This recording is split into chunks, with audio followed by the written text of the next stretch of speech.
So hello everyone, ये dictation आनंद आशुलिपि मासिक पत्रिका अंक 21 प्रतिलेखन संख्या 17 और 18 से ली गई है। डिक्टेशन की स्पीड होगी 100 शब्द प्रति मिनट। डिक्टेशन स्टार्ट होगी 5 सेकंड बाद।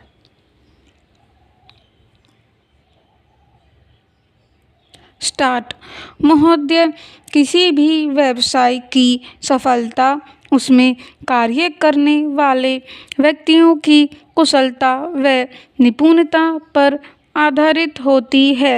यदि कार्य करने वाला व्यक्ति उस कार्य का जानकार या पूरी तरह जानकर नहीं है तो यह निश्चित है कि वह व्यवसाय सफल नहीं हो सकता जिस सीमा तक उसे होना चाहिए। सरकारी संस्थाएं भी कोई अपवाद नहीं हो सकती। भारत में सहकारी आंदोलन का प्रादुर्भाव एवं विकास आंदोलन के रूप में न होकर एक राज्य द्वारा प्रायोजित कार्यक्रम के रूप में हुआ। राज्य द्वारा प्रायोजित कार्यक्रम होने के फलस्वरूप इसका पोषण भी राज्य द्वारा किया गया और इस पोषण हेतु देश के लगभग सभी राज्यों में सहकारी विभाग का निर्माण हुआ। चूंकि सहकारी आंदोलन राज्य द्वारा एक प्रकार का प्रायोजित कार्यक्रम था, अतः सदस्यों ने इसमें एक आंदोलन के रूप में भाग नहीं लिया और वे इसे सफल बनाने हेतु राज्य की ही जिम्मेदारी समझते रहे, जिसके फलस्वरूप सहकारी संस्थाओं के प्रबंध हेतु सहकारी विभाग से प्रतिनियुक्ति की प्रथा आरंभ हुई। प्रतिनियुक्ति की यह प्रथा प्रारंभिक आवश्यकता के फलस्वरूप विकसित हुई, जिसका अंतिम उद्देश्य यह था कि जब तक उस संस्था के स्वयं के कार्मिक वहाँ के काम को संभालने योग्य नहीं होते, तब तक विभाग से प्रतिनियुक्ति पर आए व्यक्ति संस्था के कार्य को संभाले और स्नेह संस्था के अपने कार्मिकों को संस्था की जवाबदारी लेने हेतु तैयार करे।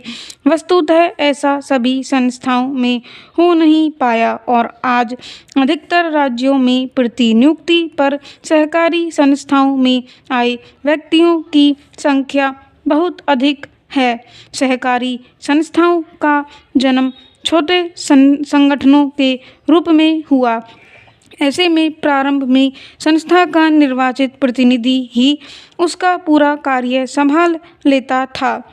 इसमें वह अपने सामान्य ज्ञान का उपयोग करता था, किंतु अब ये संस्थाएं धीरे धीरे बड़े रूप में विकसित होती गई और ऐसे में यह अनुभव किया जाने लगा कि संस्थाओं का प्रबंध उन व्यक्तियों द्वारा किया जाए जो वास्तव में प्रबंध के जानकार हैं।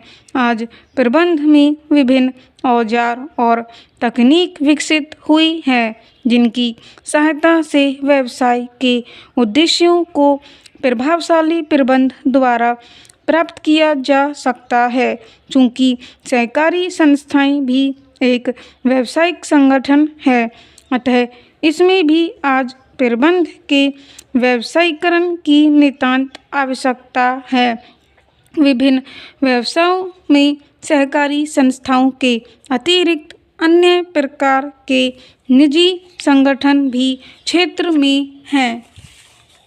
महोदय, यह स्वाभाविक है कि जब विभिन्न प्रकार के संगठन एक ही व्यावसायिक क्षेत्र में हो तो उनमें प्रतिस्पर्धा स्वाभाविक रूप से जन्म ले और ऐसे संगठनों में जो संगठन सभी रूपों में सुदृढ़ होगा वही उस प्रतिस्पर्धा में टिक पाएगा। आज निजी संगठनों में पूरी तरह प्रबंध का व्यवसायीकरण हो गया है।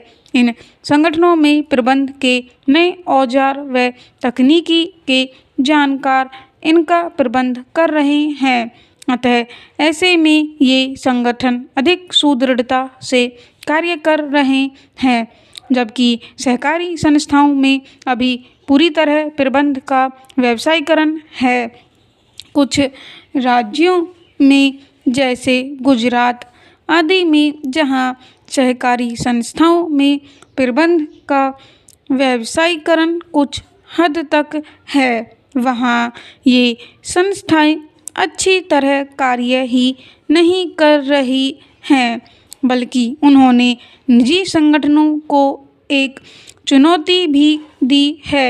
लेकिन अधिकतर राज्यों की सहकारी संस्थाओं में अभी भी एक बहुत बड़ी मात्रा में सहकारी विभाग से क्रमिक प्रतिनियुक्ति पर हैं, जिनका स्थानांतरण प्रायः एक प्रकार की संस्था से दूसरे प्रकार की संस्था में होता रहता है, और जिसके फलस्वरूप इन सहकारी संस्थाओं में प्रबंध का व्यवसायीकरण नहीं हो पाया है, और यह सहकारी संस्थाएं निजी संगठनों या अन्य प्रकार के संगठनों के सामने लड़खड़ाने लगी हैं।